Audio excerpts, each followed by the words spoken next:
I'm Cassandra and I work with ThedaCare. I'm also a busy mom of 3. Camden, no thanks. Hey. Doing it all is more challenging than ever, and that includes making healthcare decisions. So, welcome to Health Inspired Talk, where we cut through the confusion, we chat with experts, and we help you get the care you need for you and your family. Do I feel my age? Not really. I know I'm old in numbers, but otherwise I feel fine. The thing that bothers me is that my kids are 60 years old. I'm staying young and they're getting old. You look in the mirror and you say, oh my God, what happened to that woman? Aging is a natural part of life. Though many of us worry about slowing down, gray hair and wrinkles, studies show people actually tend to become happier as they age. Of course, lifestyle and healthcare needs also change as we get older. So taking proactive steps can help support greater health and well-being as you age. In this episode of Health Inspired Talk, we're speaking with 3 experts to learn how. Our first guest today is Dr. Ellen Wenberg, a family medicine physician specializing in senior care. Dr. Wenberg, thanks for being with us. Thanks for having me. So to take a closer look at some of these topics, we're going to play a match game with you, where we go through these different topics and you help and explain just a little bit more about them. Does that sound okay? Yes. So let's take a look at our very first one here. The first clue that I have is challenges with this can arise with age, but not getting enough of it raises the risk of many diseases and some disorders. That sounds like sleep. Certainly, sleep is very important for all of us, but sleep changes as we age. So it's common for our sleep pattern to shift earlier. It's just a natural aging process. So we still need our 7 to 9 hours, but that can be from, say, 7 p.m. to 3 a.m. Not getting enough sleep obviously increase many risk factors such as uncontrolled blood pressure, dementia, depression, loneliness. Okay. Our next one. The loss of this can affect cognitive health. Hearing. Oh, okay. So again, very common with aging. Hearing loss has been linked, again, to risk factors like dementia and depression. If you feel like you're struggling with your hearing, get it treated, get it evaluated, talk to your doctor, see an audiologist. Hearing aids are a blessing for many people. Absolutely. Okay. This ensures people are taking the correct dose at the right time and are seeing the intended results. Sounds like medication management. Okay. I have so much to say about meds. So it's such an important topic. I would say when it comes to medication management, number 1, have a list. Make sure it's accurate. Include all of your prescriptions, over-the-counter medications, even skin creams and eye drops. You want your physician to know everything you're taking. Make sure it's up to date. If you're having side effects, review those with your provider. Oh, okay. Those are great recommendations. All right. This is the number 1 killer of both men and women, and risk increases with age. Heart disease. High blood pressure is the number 1 thing, and high blood pressure increases the risk for heart attack, stroke, also dementia and depression. Looking into risk factors for heart disease, smoking, obesity, those sorts of things. All right. These can help catch disease when it's most treatable and manage risk factors. Screening tests.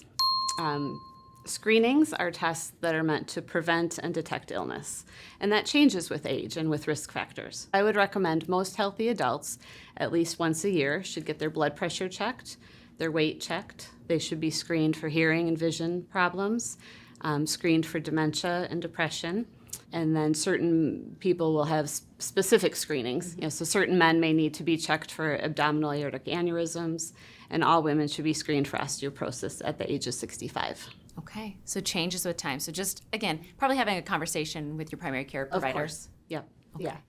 The risk of these rises with age, and the toll can be devastating. Falls. Falls are the leading cause of serious illness and injury in older adults.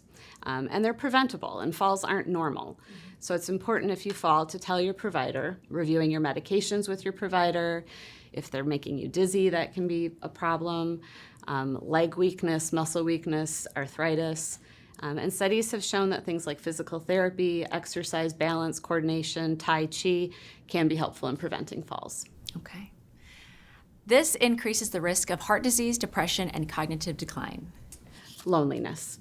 It's important to talk about. Not everybody wants to talk about being lonely. And there are things that can be done. Set a time every week. I'm going to call my son every Sunday morning. I'm going to do a book club and get myself out there. Even just getting outside and being physically active can reduce that feeling of loneliness. That's a great recommendation. All right, physical and mental activity can help prevent this. Memory loss. I think of memory loss as similar to how I think about heart health. So things that you would do for being heart healthy, such as exercising, quitting smoking, managing diabetes and high blood pressure, can also help prevent memory loss. Okay, super important to start that early on. Of course. Okay. Dr. Wenberg, one final question. So many people in our audience care for an older parent, maybe another loved one. How can they manage the care of that person? Build a team around you. Use your physician, your nurse practitioner, the ADRC or other county resources can be very helpful. And it's important to advocate for your older loved one as well. So, being involved, getting hooked up on my ThedaCare so you can look at their My Chart, having a notebook dedicated to their care and medications can be helpful. All right. Dr. Wenberg, thanks so much for being with us. My pleasure. Thanks.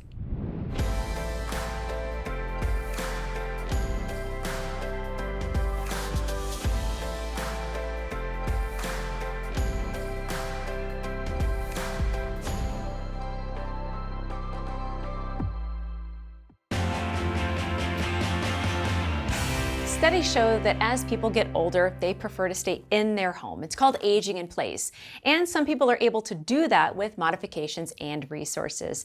Amber Koontz is with ThedaCare at Home, and Amber helps people in our community find ways to stay in their home as they do get older. So you're going to walk us through some of the spaces in houses and talk about the things that you provide and ways to stay safe. So as we are starting here in the kitchen, what are some things that we should keep in mind when it comes to staying safe? One of the main things we provide at ThedaCare at Home are ambulatory aids, such as canes, crutches, walkers, rollators, wheelchairs.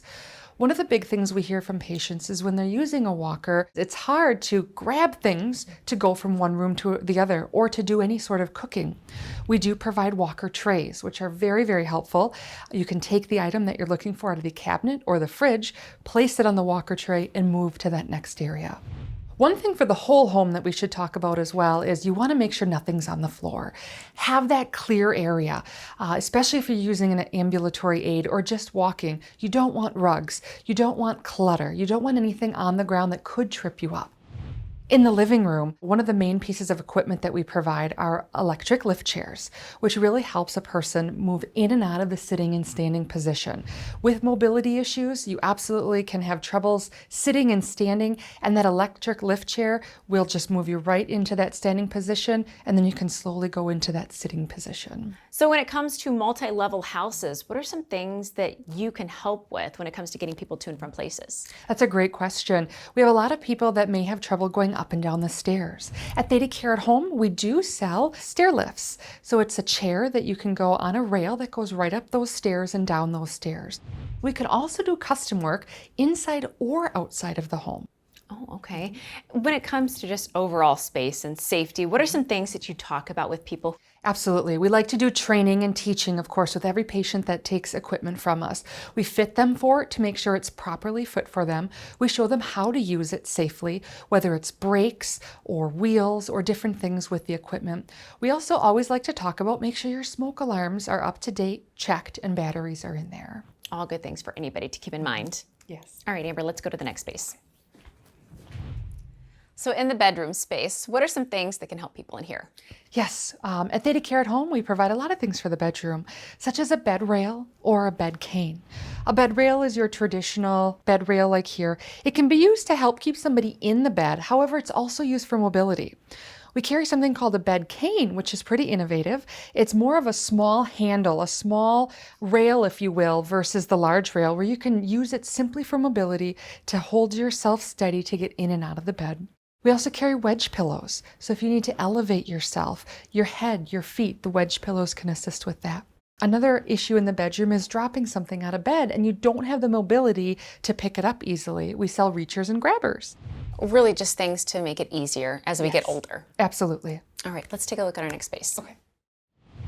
So in the bathroom space, there seems to be a lot of areas that could potentially create some hazards for a lot of people. Yes, absolutely. The bathroom is probably the number one non-safe zone for people with mobility issues. You can see here we do have a transfer bench. So some patients are not able to step into their tub as easily as they were before. You can now sit on the bench and slide into that shower area. We also provide shower chairs, bath chairs, things like that. If they're not able to get to the shower for any reason, we carry specialized wipes that they're able to use as a bath in a bag as well. For the toilet, a lot of times the toilet's just a little too low for someone to sit on and get off by themselves. We have risers available with or without handrails, so you can have that little extra mobility with the handrail as well. We have grab bars that you can put right into the wall or suction cup grab bars to really steady the individual any area in the room that they can. Okay, these are all really, really great points, Amber. Thank you. You bet.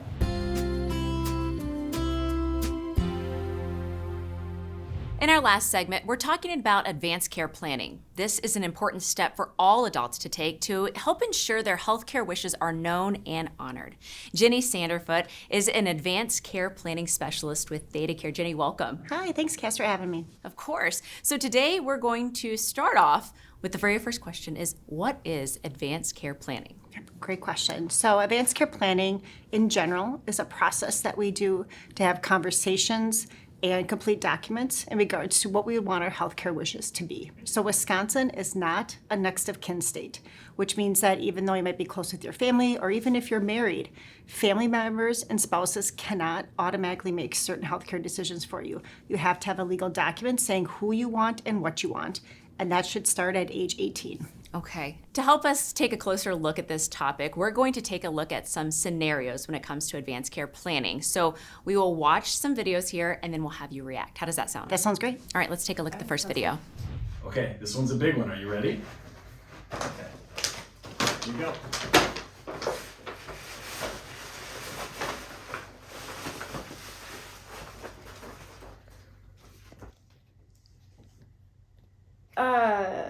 Thank you? It's my advanced care planning documents.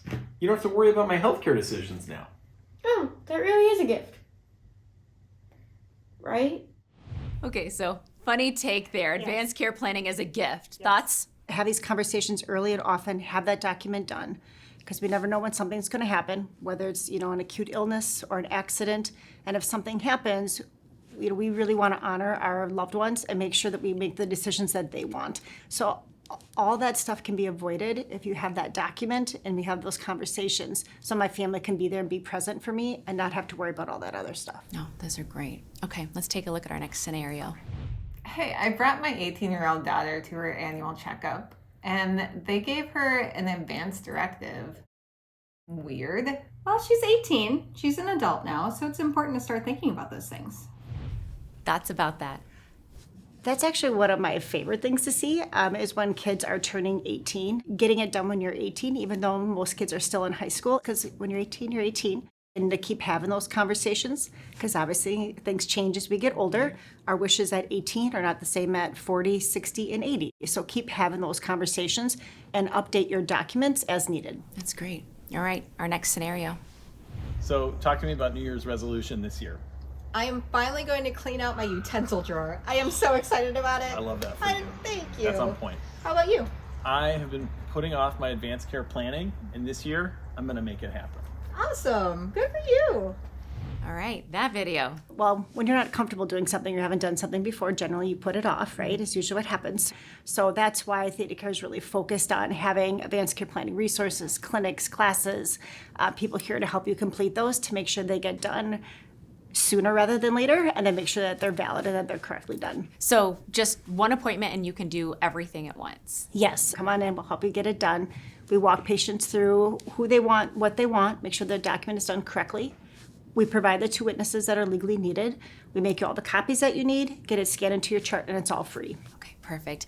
All right, Jenny, one last question. How do people get an appointment, or how can they schedule this? A couple different ways. There is a phone number to the Advanced Care Planning Department at ThedaCare. So you can call that number. We'll answer any questions, get you set up with appointments. Patients can also schedule themselves via MyChart, so they can go right online and do it themselves. We do have an email address if that would help. It's just ACP, Advanced Care Planning, @ThedaCare.org.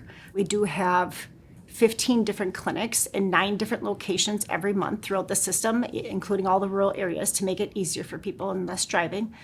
So whatever works for their schedules, their location, we can really make anything work. That's wonderful, meeting people where they are to get this done. Absolutely. Thanks so much for being with us, Jenny. Thank you for having me. And thank you for joining us today. Your primary care provider can help you navigate your changing healthcare needs as you age. Log into My ThedaCare to schedule. We'll see you next time. At ThedaCare, our mission is to help you live your unique best life. And we want to know what kind of questions you have when it comes to your healthcare. Leave your questions and comments below. And be sure to like and subscribe so you see the very latest in this series.